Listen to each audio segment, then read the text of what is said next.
The Dallas Cowboys are looking for their third straight win. Will they get it over the Lions on Sunday? What about this, Marcus? Lions off a bye. Can they finally break that Dallas hex and win down there? We'll break it all down on this crossover edition of the Locked On Lions and Locked On Cowboys podcast.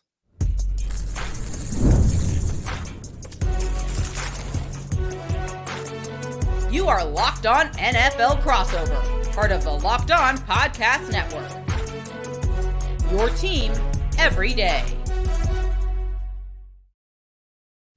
Welcome back to this crossover edition of the Locked On Lions and Locked On Cowboys podcast, part of the Locked On Podcast Network, your team every day. We'd like to thank you for making us your first listen of the day. This crossover Thursday is presented by PrizePicks.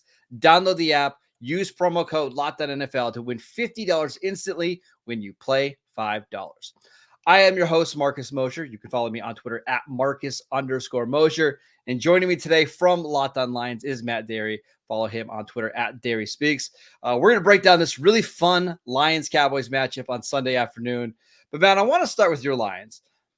Early on in the season, the offense was a little up and down. But over the last couple of weeks, it's looked fantastic. Do you expect them to be even better moving forward? Well, first off, Marcus, let's start with this. Taylor Decker is reporting. All right, he's reporting. Thanks. Good. Make sure everybody knows that. No confusion. Oh, my gosh.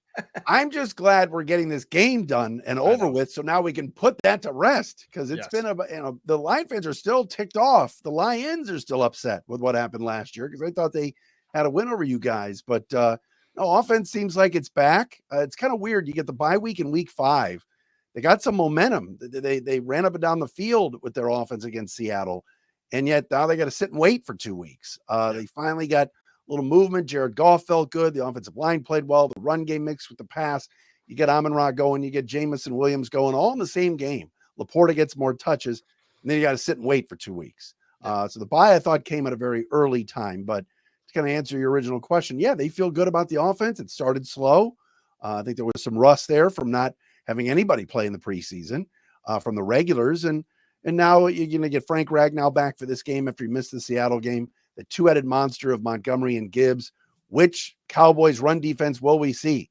The one earlier in the year that was a sieve, or the one the last couple of weeks that's been good? That will be a big key for this game. And it seems like the Lions, and you mentioned it with Ragnow, they seem pretty healthy on both sides of the ball. Is that correct? Offensively, yes. Defensively, not having Marcus Davenport for the rest of the year. Likely Derek Barnes gone for the year too. Two edge guys. Barnes was kind of a hybrid linebacker edge guy, really coming into his own. Remember, he was the one that missed Dak Prescott, just whiffed on him on what should have been a safety on the CeeDee Lamb touchdown last year in this game. But he's played well. So the question is, who's going to be the edge on the opposite side of Aiden Hutchinson that's going to be effective? Josh Paschal has played there. James Houston and others, they've rotated, but who will be that guy? But otherwise, yes, they are healthy going into this game. So how do you feel about this Lions defense through, I guess, 4 games now, because they've had the bye? Do you feel like it's an improvement compared to what we saw at the end of the year last year? Do you think it's about the same? What are your thoughts? Oh, no, it's improved. It starts in that secondary room, really in that cornerback room. A year ago when CeeDee Lamb was going for 2 bills and lighting up the Lions in that game, he was going up against Kindle Vildor and Cam Sutton. Vildor is back, but he's like cornerback 5 on this team. Now you're going to see Terrion Arnold, who's been flagged a lot. He's getting handsy, but he's a rookie cornerback that's physical, and I think those flags will go away as he gets more reps. Carlton Davis has been a big pickup. Amik Robertson, Ennis Rakestraw. So, 2 guys drafted in the first 2 rounds. The additions of Davis and Robertson, they feel like the cornerback group is so much better. And now you move Brian Branch to safety, where he's a stud. And Kirby Joseph's had a Pro Bowl year so far. So defense feels good. Again, a little bit injured on that other edge, but DJ Reader in the middle with Aleem McNeil feel like they've shored up that other D tackle spot. And Levi Onwuzurike is a guy that's played well in a contract year. So Lions defense is better. Are they a top 10 defense yet? No, but the way Hutchinson's playing, they feel like they can get there. And Matt, we feel like, at least I feel like this is going to be a shootout, right? Like this is going to be a game where probably both offenses in a dome are playing well. It's just going to be which defense can get a stop or 2 at a critical point. And that's really all that you're asking for this Lions defense, right? You're not asking them to be the 85 Bears, but can you get a stop, a quarter? Because if they do, I don't see how the Lions don't win this game. No, I'm with you, and I've been saying it all week, and I had Trey Wingo on the show yesterday. I think the Lions are the better team. I watched every snap of that Cowboys-Steeler game the other night, and give Dak credit, hung in there. Boy, pouncing on that fumble, you must have been going crazy at the end of that game. But this is not some world-beater Cowboy team. I know you know that. You cover them and are at this every day. I think the Lions have had their issues in Dallas, going back to the picked-up flag game in the 14 playoffs. Last year's debacle where really Detroit outplayed the Cowboys. Go down there and win. And I think the Lions feel like off a bye, bodies rested. If they're physical and they're able to mix run and pass, and like you said, stop a quarter and just eliminating the big play, I think Detroit's in good shape. And we'll talk about the Cowboys here in segment 2, but I think Cowboy fans are still trying to figure out what version of this Cowboys team they're getting, right? Because early on in the season, it was rough on defense, and the offense played well. Over the last couple of weeks, the offense moving the ball better, not scoring, but now you have no Micah Parsons, no DeMarcus Lawrence. Their third defensive end, Sam Williams, out for the year. Their fourth defensive end, Marshawn Nealon, on the injured reserve list with a foot injury, or sorry, a knee injury. They're down to their fifth and sixth defensive ends, and it's going to be awfully hard to win a game like this without that kind of talent on defense. And yet, Matt, I thought they would lose last week because of all the injuries on defense. So I don't think this is the same Cowboys team that we saw at the end of the 2023 season. They clearly aren't as talented, but you know this, when you have a good quarterback, and we can even go back to like the Matt Stafford days, you've got a good quarterback and a good receiver, you can compete and steal any game. Well, let me piggyback off of that, Marcus. You bring up a great point. Who did the Cowboys see last week? They saw an offense that had a guy that was jogging through routes, a quarterback that can't throw the ball. I mean, he can run. Justin Fields, hey, put him in the backfield. He's fantastic. Can't throw. He didn't throw in Chicago. And I don't know why people thought, he's going to go to Pittsburgh and be the next Ben Roethlisberger. This week, you're now facing an offense where if you give Jared Goff time, he's finding people. I mean, it's Laporta over the middle. It's Amon-Ra St. Brown. It's Jamison Williams. It's Khalif Raymond. It's Gibbs out of the backfield. Lions have weapons. They love Brock Wright. Their second tight end makes plays. So this is not the Steelers offense with George Pickens jogging and maybe a dose of Freiermuth. I think that if Dallas doesn't have, like you said, if Micah Parsons isn't playing, he's not playing. Yeah. So you're talking about last year when the Lions prepped for Dallas, they spent so much time on number 11, a ton, just knowing where he is. What are we going to do? And that's a good offensive line. That's Penei Sewell and Taylor Decker. So I would think the Lions would figure, if you're not getting pressure on Goff, Lions feel like their offense is going to be smooth sailing. And we'll talk more about the Cowboys defense here in segment 2, but the only somewhat of an advantage the Cowboys feel like they have going into this game is that they feel like they have the corners that can match up with the Lions receivers. Trayvon Diggs did not play in last year's game. He was coming off the torn ACL, but Jordan Lewis had a fantastic game against Amon-Ra St. Brown. He's obviously back. Diggs, the Cowboys are hoping, can play well on the outside. And even Deron Bland, there's been some whispers that he might play this week, the first game of the season, coming off a broken foot. So if the Cowboys secondary can hold up against these receivers, maybe you'll see them blitz more. But that's always scary if you're having to send 5, 6, 7 guys just to create some kind of pressure against Jared Goff. The Cowboys defense does not match up well with Detroit, but at least you have some hope because of the secondary. Always been a big Jordan Lewis fan, going back to his days at Michigan, a guy that, like you said, in the slot, veteran. That's the kind of guy that you want on Amon-Ra. You're so right. I did see, and you could tell me if I'm wrong, I did see the name Amani Oruwariye. Yeah, he played very well last week for them. But I know. I'm like, wait a minute. An interception the other day.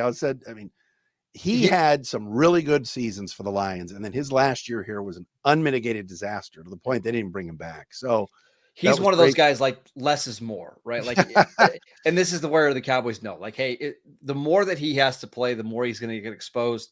But for a 1 or 2, game spot starter, you can live with him out there. Yeah. One other note on the Lions, I know we're going to get to Dallas in a second. Jack Fox, big weapon as the punter. I know you're saying punter. What are you talking about? We're not going to see him on Sunday. Don't worry. Flips the field.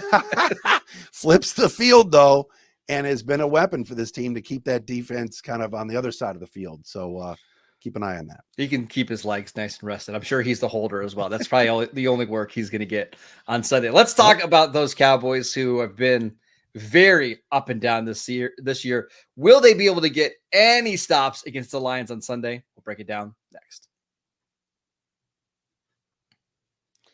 This episode is brought to you by Zbiotics. Zbiotics pre-alcohol probiotic drink is the world's first genetically engineered probiotic. It was invented by PhD scientists to tackle rough mornings after drinking. So here's how it works. When you drink, alcohol gets converted into a toxic byproduct in the gut.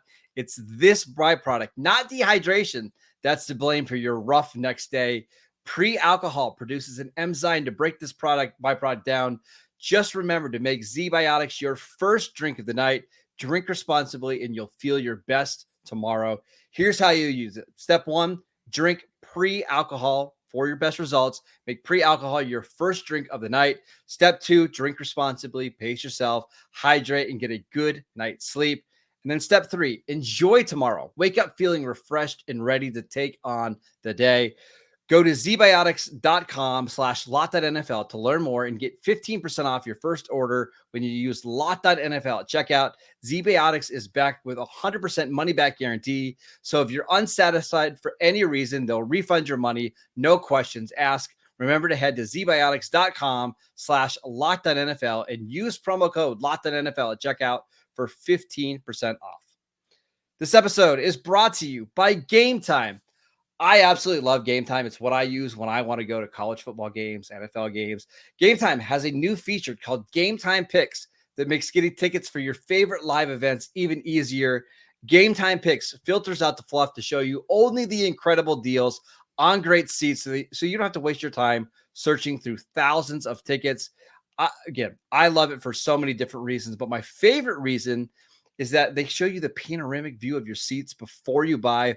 I like sitting in the end zone, but I don't like the goalpost being in my way. So I like to be off to the side a little bit. It's really nice to know exactly what your seats are going to look like. Plus, they have the lowest price guarantee, or Gametime will credit you 110% of the difference. Take the guesswork out of buying tickets with Gametime. Download the Gametime app, create an account, and use promo code LockedOnNFL for $20 off your first purchase. Terms apply. Again, create an account, redeem promo code LockedOnNFL for $20 off. Download Gametime today. What time is it? Gametime. Welcome back to this crossover edition of the Locked On Lions and Locked On Cowboys podcast. We'd like to thank you for making us your first listen of the day. And Matt, let's talk about these Cowboys because big name, big brand, big franchise. I think they are a good team this year. Just to be clear, I think they are a good team, but I don't think they're as good as they were last year. And I don't think they were as good as they were the year before. Now, maybe things can change as we get deeper in the season and some of these young kids start to develop, but I don't think we're there yet. So I think people expecting that it's going to be the same type of game that we saw last year, a relatively low scoring game with a lot of defense. I don't see it. I don't think the Cowboys can win that way. Tell me about, it's interesting because you're right, brand and everything else. I was at the airport Monday and Get Up was on the screen or First Take or one of those. And the first 20 minutes was all about the Cowboys. And it always is, no matter what's going on. Did Dak save the season? Did Dak save himself? Did, the running, it just seems to me that the talk was they just didn't add enough players. They didn't pay for players. They didn't get players this offseason. Do you look at the roster and say that's true? Or are you looking up and saying, no, they needed to get younger and maybe they'll be better off for it by the end of the year? I think both are true, right? Like, yes, they did not add enough talent this offseason, right? Like you look at their roster, it's clear they're missing, like, I'm not saying blue chip players, but they're missing like 2 to 4 quality starters on both sides of the ball, right? But I also understand why the Cowboys didn't go out and make more moves. They just didn't have the cap space. And I know you can use the cap however you want to use it, but I think when Jerry Jones said that they're all in with his team, what he meant is they're all in with this version of the team. They're not going to spend more resources and assets to try to improve this team because they're kind of looking forward to the future a little bit. And I know that seems weird when you have a 30-year-old quarterback, but they feel like this team has probably reached the ceiling It's time to start developing some of the young kids on this team and then start looking forward to 2025 and 2026. So I don't hate the strategy. It's pretty clear that they're going to have a new head coach in 2025 unless they make a ridiculous run in the postseason. It's a good roster, but it's not as good as what we've seen over the last couple of years. Offense, I know I watched the game the other night. It looked like Dak and CD were having some issues in the second half. Is that just a one-game thing? Are they still on the same page? Everybody got paid, so how's that going? So CD's averaging like 74 yards per game this year. Not bad, right? You're going to be well over 1,000 yards. But when you look at what this team did with CD and Dak in the second half of last year, CD had 1,300 yards from scrimmage from week 7 on last year. Like he was amazing. That's what everybody is expecting Dak and CD to look like right now. But you have to remember, no training camp at all for CD Lamb. He signed basically right before the season started. They're still getting into a rhythm. They're still trying to figure out their role. They're fine, but they're not as potent as what we saw at the end of the year. I think it's going to come. They have a bye in week 7, and that's when things took off last year, once they could kind of reset everything. Dak and CD are really close.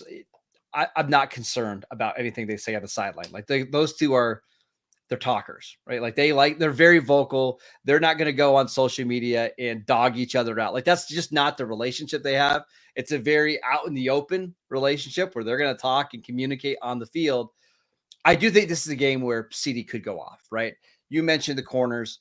Terrion Arnold, loved him pre-draft, still a rookie corner. Carlton Davis is somebody who CD's had a lot of experience and played well against in the past. I wouldn't be surprised, Matt, if this is a big CD Lamb game. Tell me about the defense you said before. Who's taking the spots of some of these guys that are out? I mean, Tank Lawrence, Micah Parsons, Nealand, all gone. So is it patchwork or is there some depth there? Matt, how are your hamstrings? Because they might need to play defensive end this week. It's rough. So here's what they got going on right now. Chauncey Golson, who was a 3rd-round pick in the 2020 draft. Detroiter. Yeah. Cowboys love him, but he's been playing defensive tackle all training camp and most of his career. He's starting at defensive end for them this week. Okay. So that's a 295-pound defensive end. On the other side, they have Carl Lawson, who the Cowboys signed to their practice squad, but didn't think he was good enough to make their roster, to make their 53-man roster. He's going to be starting as one of the defensive ends. KJ Henry, who they signed from the Bengals practice squad, is likely going to be the 3rd defensive end this week. So it's rough. Like, they know it's rough. Like, and so that's a good thing. They don't have any illusions like, hey, these guys are going to step up and play well. Mike Zimmer's going to have to blitz.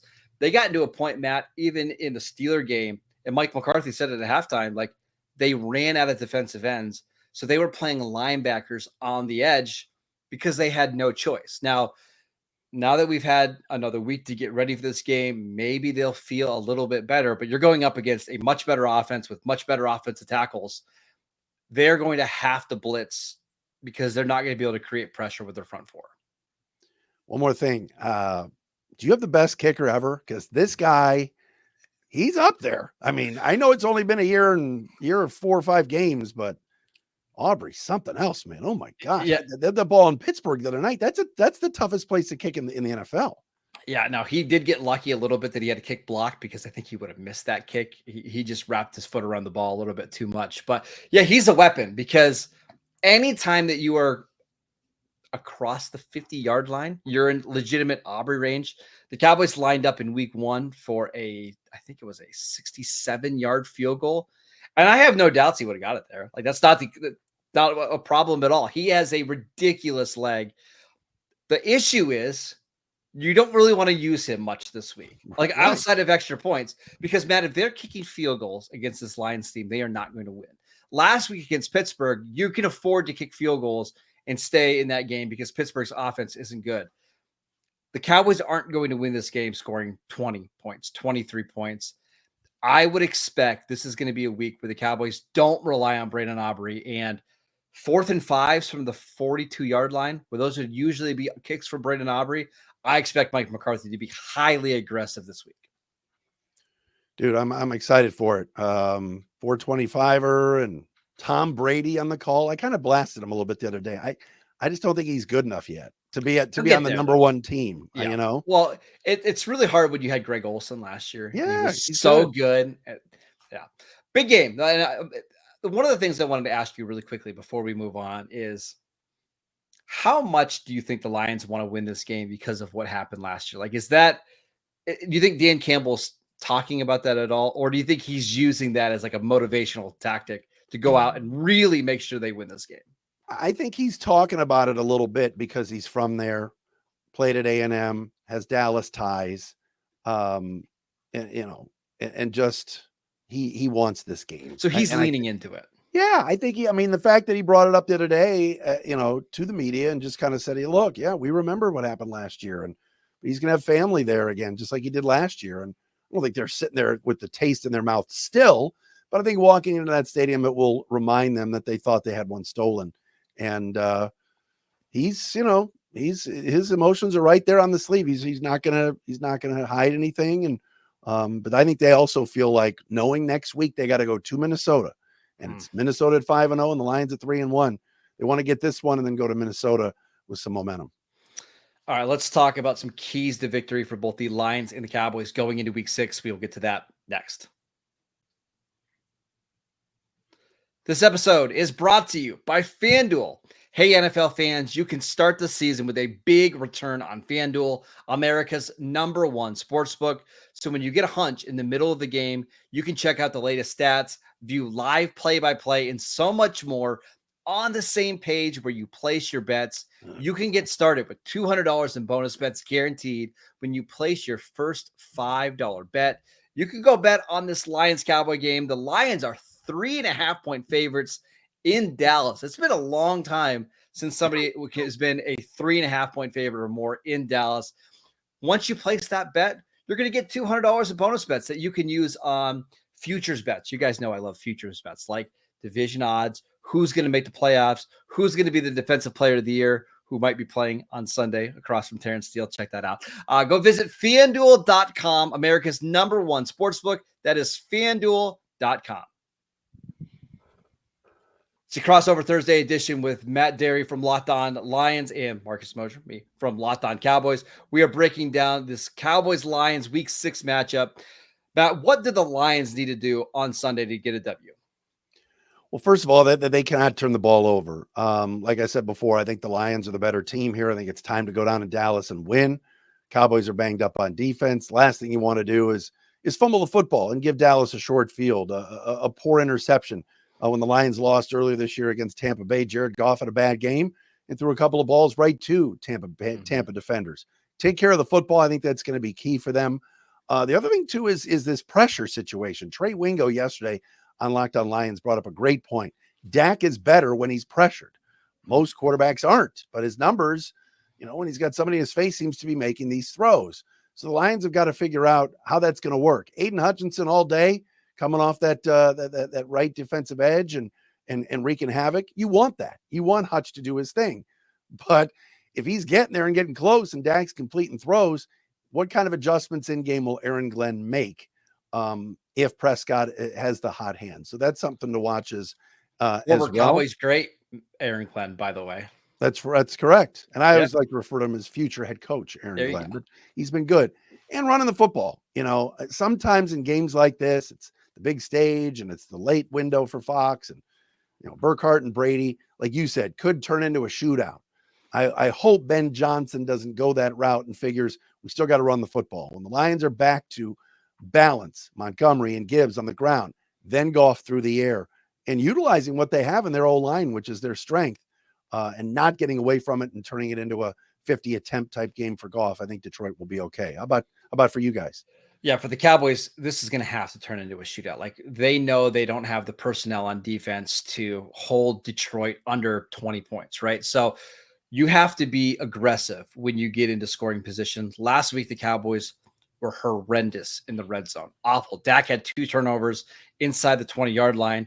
They had 4 turnovers altogether when you include a blocked kick. You can't do that this week and win the game. You're going to have to be darn near perfect in order to pull this off. So go into this game with the idea that you're probably going to need 30 or more points to win. think of this game as touchdowns, not field goals. If they have that mindset and they can play well on the offensive side of the ball, I think they'll give themselves a chance. And then on defense, it's going to be a tough day at the office. Like, that Detroit's going to score. Don't make it harder on yourself. Don't have pre-snap penalties. Don't jump off sides. Don't give away free yardage. Last week, the Cowboys had 2 personal foul calls on defense. They had several other penalties. The Cowboys have been one of the more high penalized teams in the league. You can't make this any easier on Detroit's offense than it's always going to be. And then capitalize on your opportunities, right? There'll probably be, unless we have another one of those Jared Goff games where he's 18 of 18 or whatever he's going to be, there'll probably be 1 or 2 plays in this game where either the ball is on the ground or the ball is just a little bit thrown behind Amon-Ra St. Brown. You have to capitalize on those turnovers and on those takeaways. Otherwise, this could be a replay of what we saw in week 2 against the Saints when they could have scored 70 points if they wanted to on Dallas. They stopped basically in the second half. Crazy. Or the Lion or the Ravens game where they scored 28 points in the first 3 quarters. So when you get your opportunities, you're going to have to make them. Brother, it's great to see you as always. I'm going to stick with my talk here. I think the Lions are going to win. A ton of respect for what Dallas has done. They're always good. They're always relevant. And I think that I just take Micah Parsons out of the mix. I just love that guy. That's such a big loss. And I don't think take advantage. This isn't a must-win game for Dallas, right? Because they won last week. They go 3-3 into the bye. They give themselves a chance. They're just hoping that this team starts to peak in January rather than peaking in October and November, which they did the last couple of years. So should be a great NFC battle on Fox. Can't wait. Check out Matt on Twitter at Dery Speaks. I'm at Marcus _Mosher. Enjoy the game, and we'll see you guys right back here tomorrow.